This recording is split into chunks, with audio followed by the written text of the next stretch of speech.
tindahan. Maya-maya, may isang kasambahay, may isang lolo ang naglagay ng isang papel sa kahon.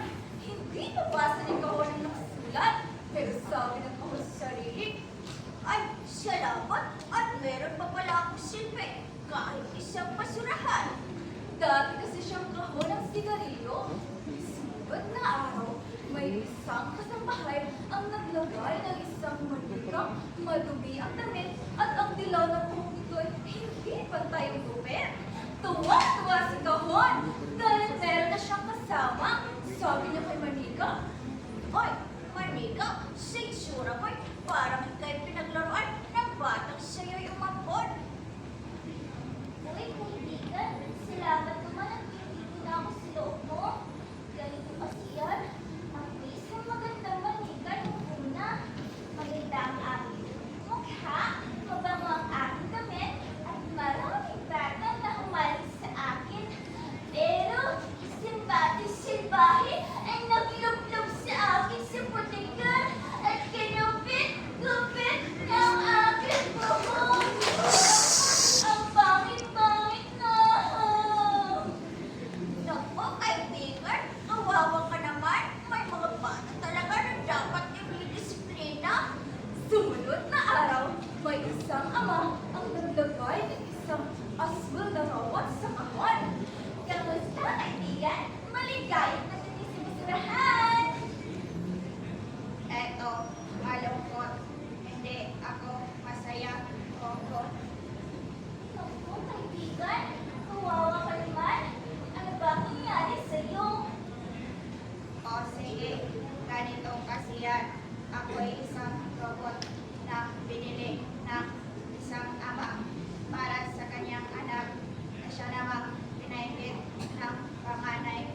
Kaya pinag-agawan nila ako at parehong ayaw magpatalo ko. Naku, kaibigan, kawawa ka naman. Kinabukasan, may isang dalagita ang naglagay ng isang laang oso sa kahon. Ako isang laruang oso. Uy, kaibigan, ano ba ang karanasan? Magkikita niyo sa'yo? Sige, ganito kasi yan. Ako'y isang laruang oso. Isang dalawita at sa akin ay nagmay-ari. Pero sabi niya sa akin, dalaga na raw siya. Kaya hindi na raw ako nararapat sa kanya. Naku, kaibigan, kawawa ka naman. Pero huwag kang mag-alala, nandito kami para sa'yo. Oo nga, nandito kami para sa'yo. Oo. At malapit na mapuno ang kahon, binuo ito ng maraming laruan. May malaki, may maliit, may maganda, at meron din namang pangit. Pero ang pinakahuling laruan ang nilagay sa kahon, ang laruang luwad. Luwad! Kamusta, kaibigan? Maligayang pagkikisibasurahan! Eto, ako'y isang luwag. Ako'y kayang gawin ang mga bagay na hindi kayang gawin ng iba. O talaga? O sige nga, ano ang iyong kwento? O sige, ganito kasi yan. Ako'y isang luwag. Pagmahoy-ari ako ng isang batang bulag. Alam niyo ba, ang batang bulag ay isa lang ay mahusay na alagad ng sine. Pagmagaling!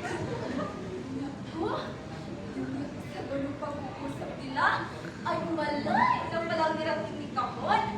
At natuwa si Kahon dahil nakarating siya sa isang truck na puno ng mga kahon kagaya niya. At doon lang nabasa ni Kahon ang nakasulat. Kahon ng kasiyahan, panahon ng pagbibigayan, mga laruan para sa bahay ampunan. At doon lang tatapos ang aking kwento. Meron pa kayong natutunan? Lord, Palagi nating thank you. pakakatandaan na lahat ng bagay sa mundo ay mahalaga. Malaki man o maliit, may buhay man o wala. Hanggang sa muli, paalam!